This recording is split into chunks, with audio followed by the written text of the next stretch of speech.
Salut. Alors, ce matin, il est déjà presque midi.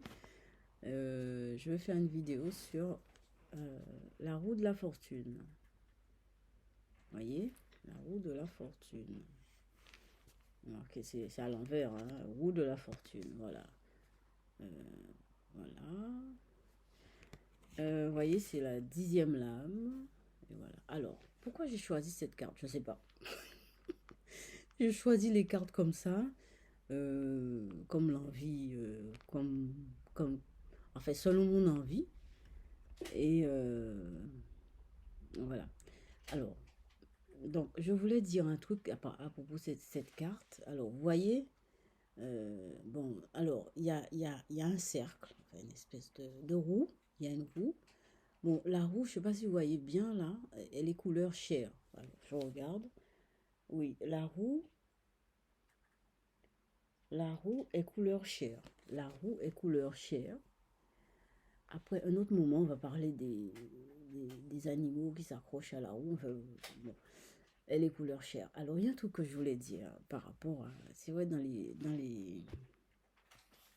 lectures avec Jung, etc., les lectures des écrits de Jung, euh, il y a tellement de choses. C'est tellement riche.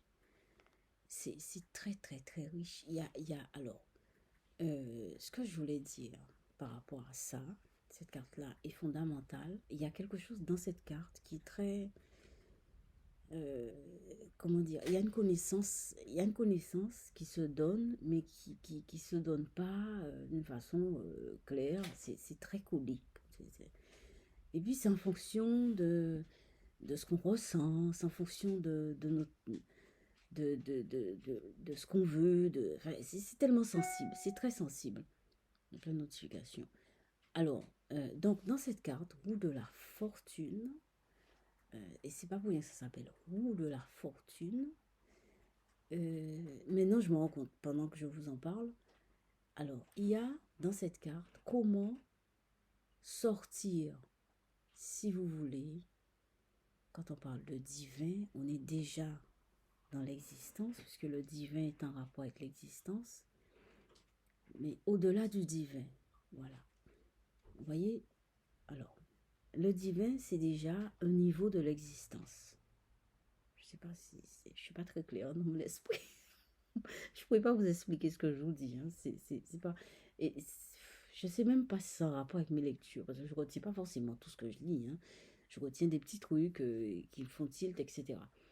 Bon, alors, le divin, c'est un niveau de l'existence. Voilà, disons ça comme ça.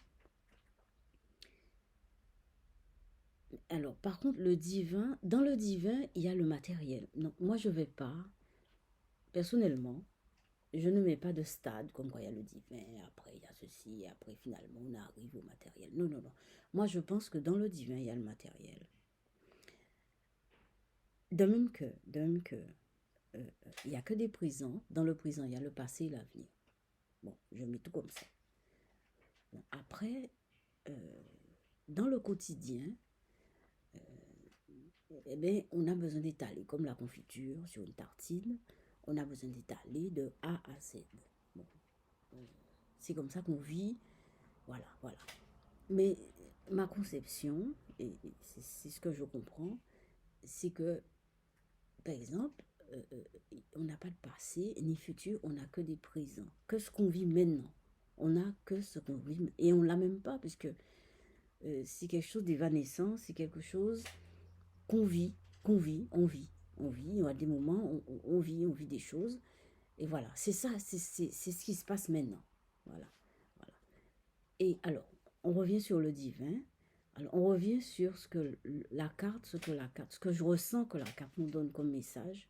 C'est pas un message dans le sens où c'est un ange. Enfin, il faut respecter les anges. Il y a des anges aussi. Il y a des êtres qui sont élevés, etc.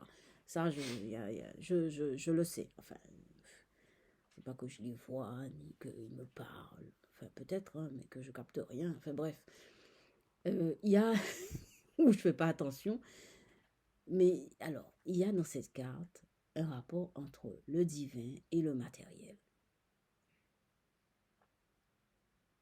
voyez, je vais vous expliquer. Je vais vous dire en quoi.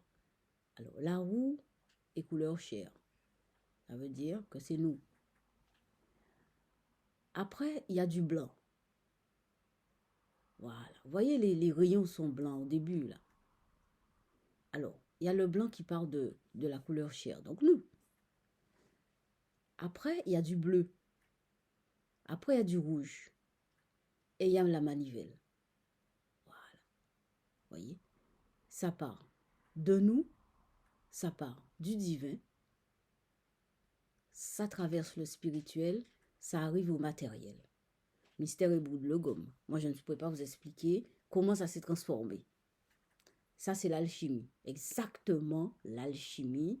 C'est-à-dire que fabriquer de l'or. Enfin, voilà. Sortir du divin. On peut mettre le divin dans tout ce qui est qu'on ne peut pas toucher, qu'on ne peut pas capter. Voilà, c'est pas sensible. Mais sensible, c'est sensible d'une autre façon. Voilà. Mais c'est pas sensible avec nos sens courants. Voilà. C'est pas sensible avec les yeux, par exemple. Par exemple, là, j'ouvre les yeux, je vais pas voir un ange. Quoique, enfin, je sais pas, ça peut arriver un jour, hein. Mais bon, c'est dans ce sens-là que je vous dis. Donc, le divin, c'est ce qu'on ne capte pas comme ça. Après, il y a un niveau spirituel, c'est-à-dire ça sort du divin. C'est entre le divin et le matériel. Voilà. Il y a le spirituel. Vous voyez ça? Voilà. Et après, c'est la manivelle. Et la manivelle, et encore, c'est du blanc. Vous voyez? Donc, il y a c'est imbriqué. Il y a l'imbrication il y a le mélange, le lien entre le divin, le spirituel et le matériel. Voilà, c'est ce que je voulais vous dire par rapport à la roue de la fortune. La roue de la fortune. Donc, si on dit fortune, on met ça en rapport avec tout ce qui est matériel, tout ce qui est bien, tout ce qui est argent, etc. Hein. Fortune, c'est fortune. Hein. Et donc, voilà. Divin, spirituel et fortune. Bon, ben je vous laisse là-dessus. Bonne méditation et à bientôt.